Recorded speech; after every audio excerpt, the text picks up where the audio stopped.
कौरव शिविर पर उस रात अजीब सी निस्तब्धता छाई हुई थी। दीपक जल रहे थे पर उनकी लौ स्थिर नहीं थी, मानो स्वयं समय कांप रहा हो। वह युद्ध का 17वां दिवस था और 18वां दिन कर्ण की नियति लिखने वाला था।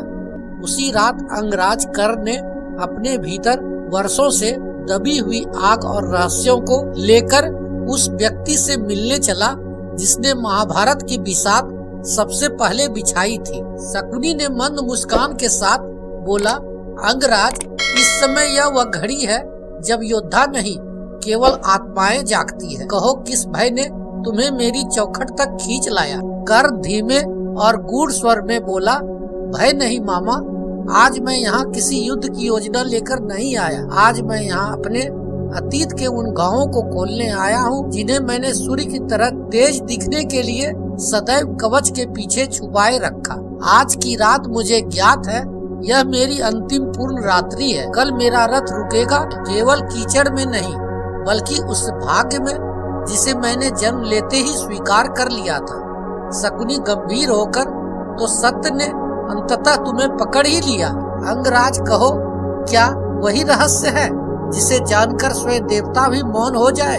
कर्ण अतीत में डूबते हुए बोला, मामा, मैं केवल सूत पुत्र नहीं हूँ, मैं उस सूर्य का पुत्र हूँ जिसकी किरणें धर्म भी जलाती है और अधर्म भी। मुझे स्मरण है वह क्षण जब माता कुंती ने सत्य को मुझसे छिपाया और मुझे उस तिरस्कार के हवाले कर दिया जो जन्म से पहले ही तय था।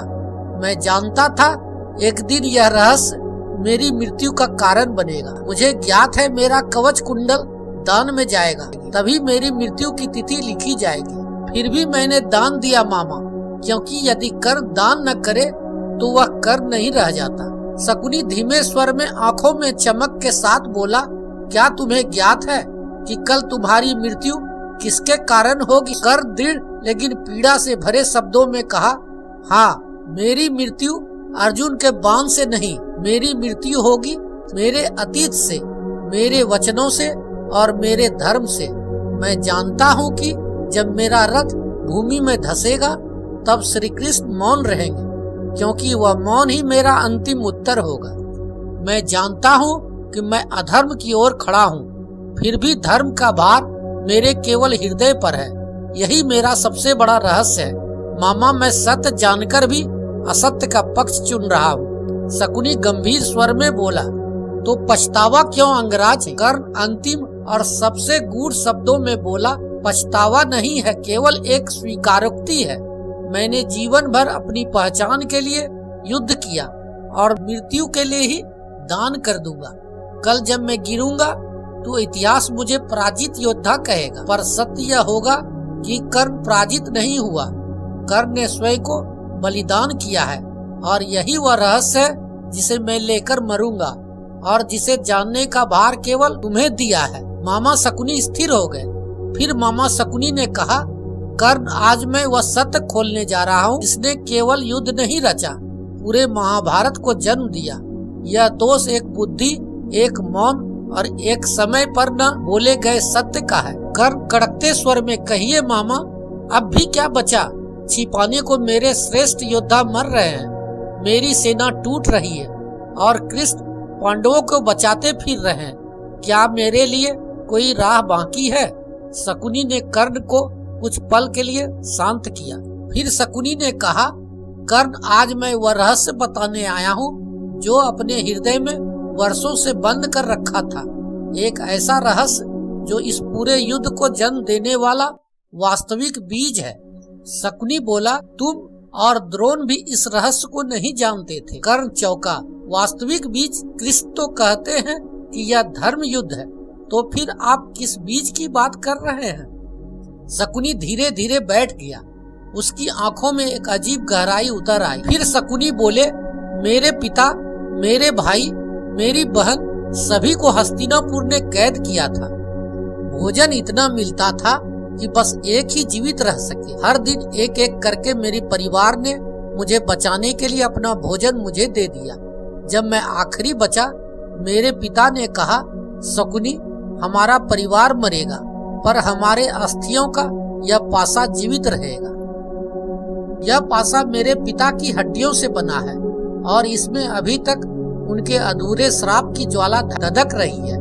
यही कारण है कि मेरे पासे हमेशा वही परिणाम देते हैं जो मैं चाहता हूँ। कर्ण स्तब्ध रह गया। मामा, यह तो कोई नहीं जानता। शकुनी ने आगे कहा, दुर्योधन सोचता है कि यह युद्ध जुआ, द्रौपदी या राज्य के कारण हुआ। राज्य पर सत्य इससे कहीं अधिक गहरा है।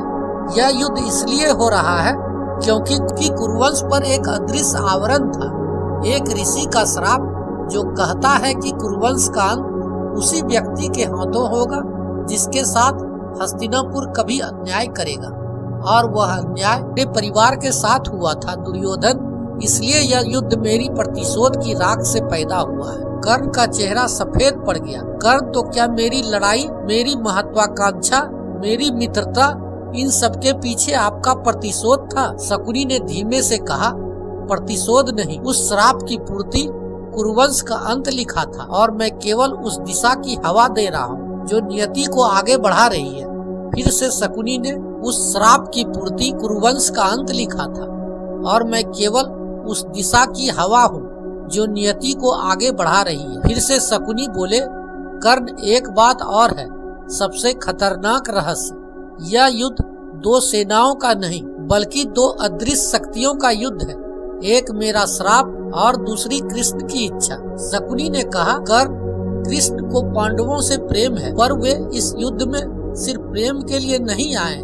वे आए हैं किसी एक व्यक्ति की रक्षा करने और किसी एक व्यक्ति को रोकने। दोनों एक ही हैं, दोनों एक ही शरीर में बसते हैं, पर दो विपरीत शक्तियां हैं। कर्ण की भौहें सिकुड़ गई। उसने कहा, एक ही व्यक्ति, दो शक्तियां? कौन? शकुनी धीरे धीरे बोला, वह है अश्वत्थामा। कर्ण चौंक कर उठ खड़ा हुआ। अश्वत्थामा? द्रोणाचार्य का पुत्र? पर वह तो मेरा मित्र है, हमारा योद्धा है। शकुनी ने सिर हिलाया। अश्वत्थामा केवल मनुष्य नहीं, वह चिरंजीवी है। उसके जन्म में ही एक अग्नि थी जो देवताओं को भी भयभीत करती है। उसकी आंखों में एक ऐसी शक्ति है जो मनुष्य को नहीं मिली।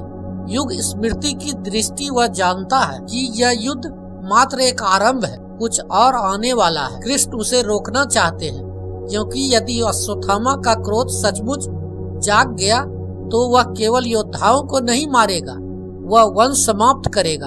उसका क्रोध प्रलय से भी भयानक होगा। शकुनी ने धीरे से कर्ण के पास कदम रखा और उसकी आंखों में एक अजीब चमक डालते हुए बोलना शुरू किया। कर्ण, तुम जो मुझे केवल एक चालाक, घातक और हंसमुख मानते हो, उससे बहुत अधिक मैं हूँ। मैं वही हूँ जिसका अतीत दर्द और प्रतिशोध की आग से तपकर बना है।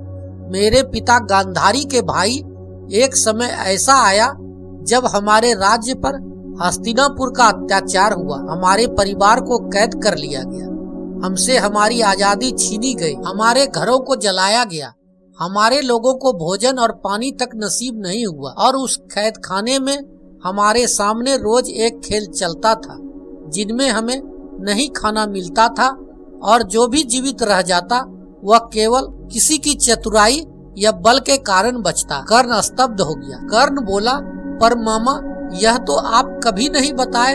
शकुनी बोला, क्योंकि यह केवल दर्द की कहानी नहीं, यह हमारे जीवन की परीक्षा थी। हमारे परिवार में केवल एक ही नियम था, जो सबसे चालाक और सबसे धैर्यवान होगा वही जीवित रहेगा। हमारे माता पिता ने मुझे बचाने के लिए हर दिन अपना हिस्सा, अपने अन्न, अपने प्राणों की ताकत मुझे खिलाया। मेरे भाई, मेरे माता पिता, मेरी बहन, सबने एक एक करके अपने बलिदान दिए। मैं आखिरी बचा और मेरे पिता ने मुझे चुपचाप कहा, शकुनी, हमारे शापित हड्डियों का यह खेल अब तुम्हारे हाथ में है। तुम इस कैद और अपमान का बदला उठाओगे। हम मरेंगे पर हमारी प्रतिशोध की आग तुम्हारे भीतर धधकती रहेगी। कर्ण ने कांपते हुए पूछा, तो यही कारण है कि आप हमेशा इतनी चालाकी और धैर्य से काम करते हैं? यह प्रतिशोध, यह रणनीति सब आपके परिवार की कहानी से जुड़ा है। शकुनी बोला, हाँ, मेरे भीतर केवल एक आदमी नहीं बल्कि वर्षों का दर्द, अपमान और प्रतिशोध बसता है। यह मुझे केवल युद्ध में चालाक नहीं बनाता, बल्कि यह मुझे भविष्य देख पाने की शक्ति भी देता है। युद्ध के मैदान में हर चाल, हर निर्णय, हर बाण, यह सब उस प्रतिशोध से निर्देशित होता है जो मेरे परिवार ने मुझे सौंपा। और यही कारण है कर्ण कि मैं तुम्हें केवल एक सलाहकार नहीं हूँ, मैं वह हूँ जो हर परिस्थिति को पढ़ लेता हूँ, हर चाल को भांप सकता हूँ, क्योंकि मैंने जीवन में सबसे कठिन परीक्षा पास की है, न केवल अपने लिए बल्कि अपने मृतक परिवार के लिए भी। कर्ण ने गहरी सांस ली। मामा, यह युद्ध जितना बाहर लड़ा जा रहा है उससे अधिक मेरे भीतर लड़ा जा रहा है। मैं प्रतिदिन पांडवों को परास्त करता हूँ, परंतु फिर भी वे टूटते नहीं, और दुर्योधन वह हर दिन और अधिक अधीर होते जा रहा है। शकुनी की आंखें चमक उठी। तो तुम्हें अब यह दिखाई देने लगा कि कर्ण की यह युद्ध केवल शस्त्रों का नहीं, यह भाग्य का खेल है। कर्ण ने कठोर स्वर में बोला, मामा, आप सदा कहते आए हैं कि भाग्य को छल से जीता जा सकता है, तो फिर बताइए पांडवों का भाग्य क्यों नहीं टूटता? शकुनी हंसे, पर वह हंसी भयावह थी, क्योंकि कर्ण पांडवों के पास वह है जो कौरवों के पास कभी नहीं रहा, धर्म का कवच। कर्ण चौंक पड़ा। धर्म क्या? धर्म युद्ध। धर्म युद्ध जीतता है मामा। क्या धर्म रथ के पहिए बचाता है?